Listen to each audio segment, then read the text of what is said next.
Os primeiros 3 investimentos que todos devem fazer.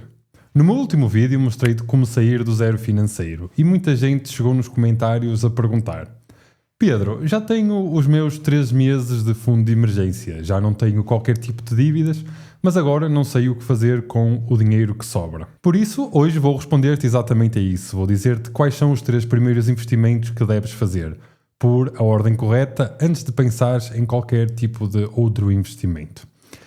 E atenção, eu não vou falar neste vídeo sobre cripto, não vou falar sobre ações individuais, nem sobre imobiliário. Pelo menos não neste momento. Há sim uma ordem certa para fazer as coisas e hoje eu vou mostrar-te qual é. O meu nome é Pedro Cardoso e o meu grande objetivo é ajudar-te a gerir e investir melhor o teu dinheiro. E se ainda não subscreveste o canal, faz isso agora porque eu quero ajudar-te. Antes de te dizer os 3 investimentos, preciso-te explicar o porquê desta ordem específica. A maioria das pessoas comete sempre o mesmo erro. Começa pelos investimentos mais excitantes, ações individuais, começa por cripto, ouro, sem ter uma base financeira sólida primeiro. E o resultado disso é sempre o mesmo. Vendem tudo em pânico na primeira queda de 20% que acontece. Ou então ficam sem liquidez numa emergência inesperada que eventualmente irá acontecer. Depois culpam os mercados por isso, quando o problema estava na sequência e não no produto em que investiram. Pensa numa pirâmide. A base é o fundo de emergência bem posicionado, não parado, mas sim a render. O meio é o investimento sistemático de longo prazo com custos baixos. O topo é a otimização fiscal, aproveitar os benefícios que o Estado nos pode proporcionar. Só depois destas 3 camadas faz sentido pensar em ativos mais complexos. Porque não constróis o telhado antes de construirmos a base e as paredes da casa. E não investes em cripto antes de ter um fundo de emergência a render mais de 0%. E o primeiro investimento que toda a gente deve fazer é um que quase ninguém chama de investimento, que é o fundo de emergência. Mas atenção, não estou a falar de ter o dinheiro parado numa conta à ordem a render 0% ao ano. Estou sim a falar de ter esse rendimento a render alguma coisa com liquidez imediata, para que, se algo acontecer, temos o dinheiro imediatamente disponível.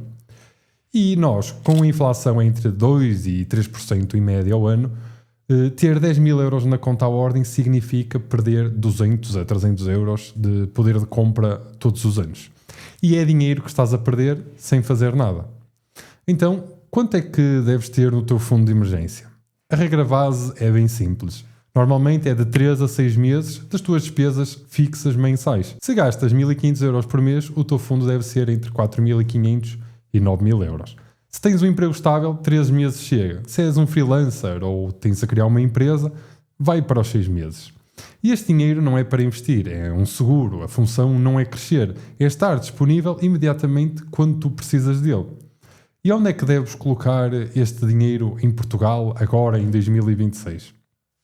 Bem, como primeira opção tens a Trade Republic. Este vídeo não é patrocinado, mas eles têm uma conta poupança remunerada, com taxa competitiva de 2% ao ano, paga diariamente e liquidez imediata.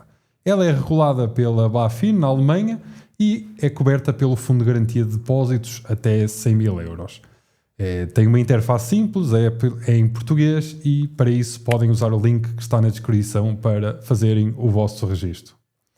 Como segunda opção temos os certificados de aforro, que são emitidos pelo Estado português, onde a taxa é indexada a Euribor a 3 meses.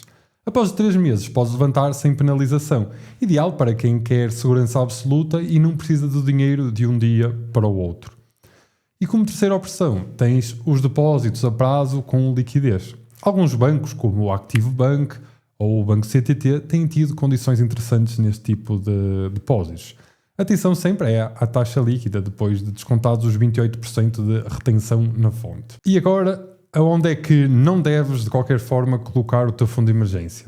Por exemplo, em ETFs ou ações, porque elas podem cair 20, 30, 40% exatamente quando mais precisares do dinheiro. Outro, em criptomoedas. Volatilidade completamente incompatível com a função que queremos com o fundo de emergência. E também, claro, em qualquer tipo de investimentos com um prazo fixo longo sem a possibilidade de levantamento. E atenção, só este ponto, se aplicado corretamente, pode fazer-te ganhar 200 a 500 euros extra por ano sem qualquer tipo de risco adicional. O segundo investimento é aquele que eu recomendo a qualquer pessoa que me pergunta: Pedro, para onde é que eu começo a investir? sem exceção, eu digo sempre isto. E estou a falar dos ETFs. Então, o que é um ETF? Um ETF significa Exchange Traded Fund. É um fundo de investimento que replica um índice e é comprado e vendido em bolsa como se fosse uma ação. Quando compras uma unidade de um ETF global, estás a comprar uma fatia de centenas ou milhares de empresas de uma só vez. Uma unidade do ETF, que vou recomendar já hoje, dá-te exposição a cerca de 3.700 empresas de 47 países diferentes. Apple, Microsoft, Nestlé, Samsung, tudo de uma vez com uma única compra.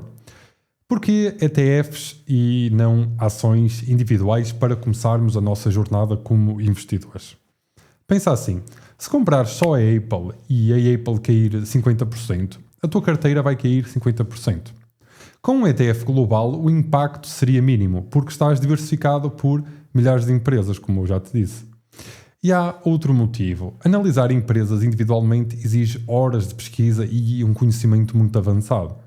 Os ETFs eliminam essa necessidade completamente. E a evidência histórica confirma mesmo isso. A grande maioria dos gestores profissionais não bate o índice de forma consistente a longo prazo. Então, por que é que nós, como investidores individuais amadores, haveríamos de alguma vez de conseguir? Por isso, hoje vou recomendar-te 2 ETFs específicos, ambos de acumulação, o que significa que os dividendos são reinvestidos automaticamente sem imposto imediato.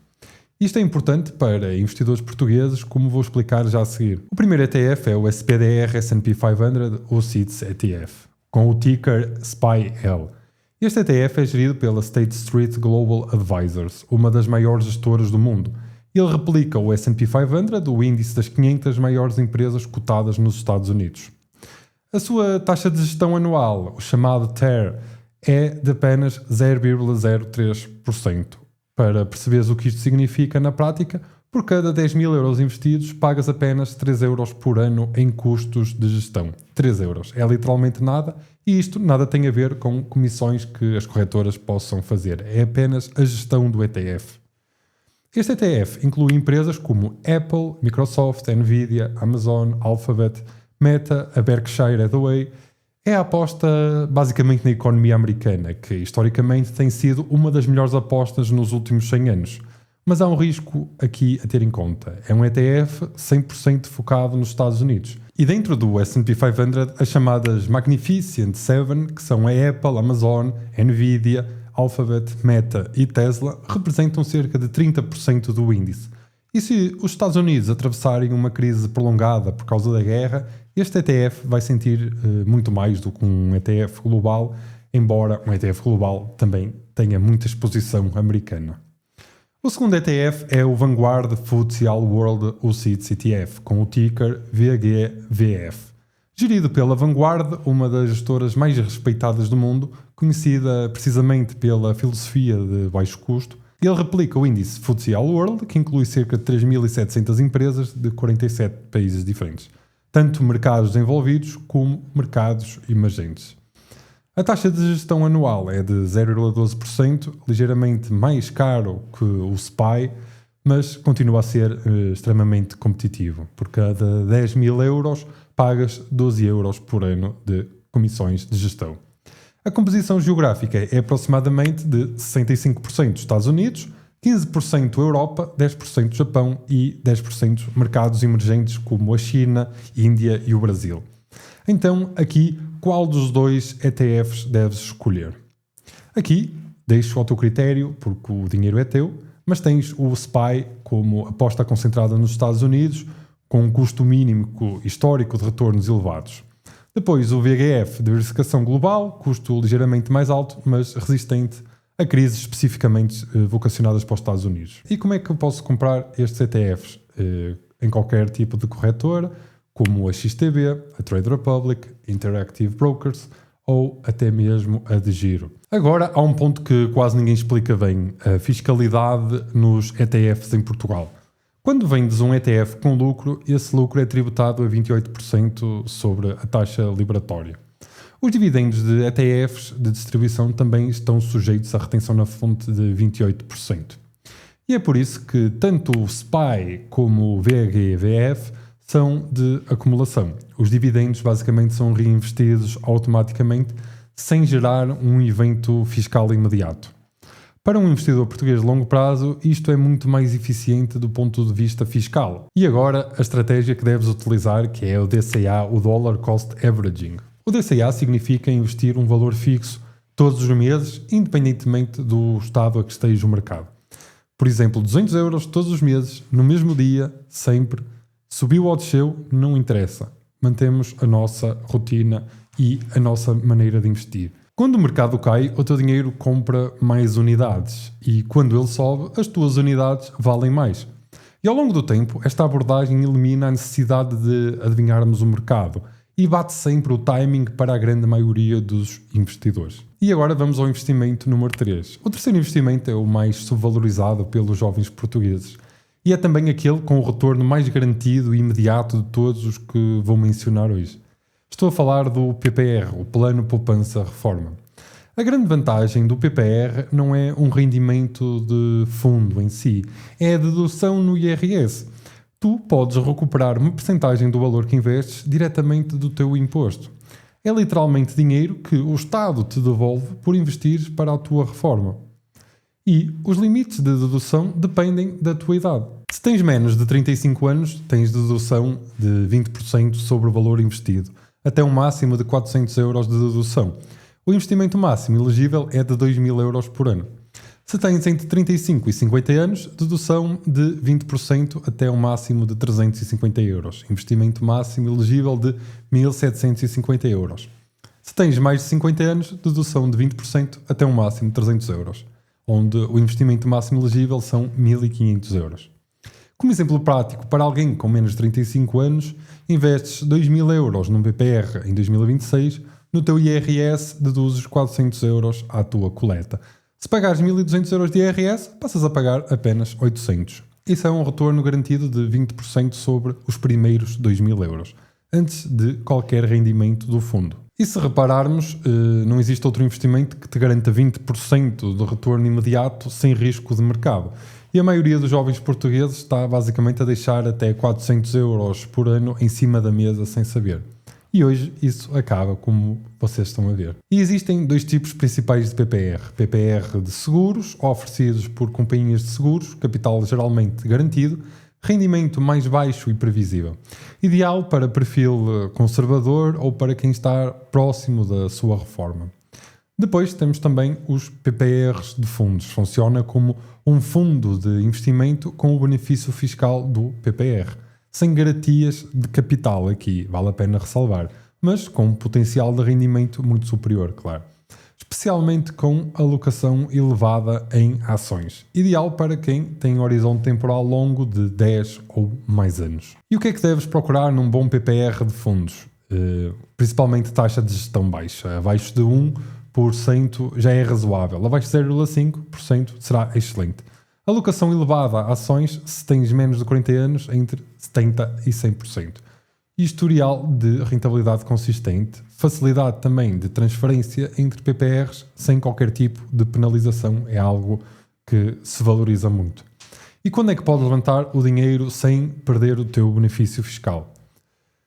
Basicamente, na reforma por velhice ou invalidez, em situação de desemprego de duração longa, ou seja, mais de 12 meses, e em caso também de incapacidade permanente para o trabalho, ou então em doença grave própria ou do cônjuge. Para pagamentos de prestações de crédito à habitação, também é possível, com condições específicas. E claro, sim, após 5 anos de contrato, se tiveres mais de 60 anos. Mas isto depende de qualquer tipo de contrato e com quem estão a fazer o PPR. Se resgatares fora destas condições, tens de devolver os benefícios fiscais recebidos, acrescidos de 10% por cada ano em que usufruíste deste benefício.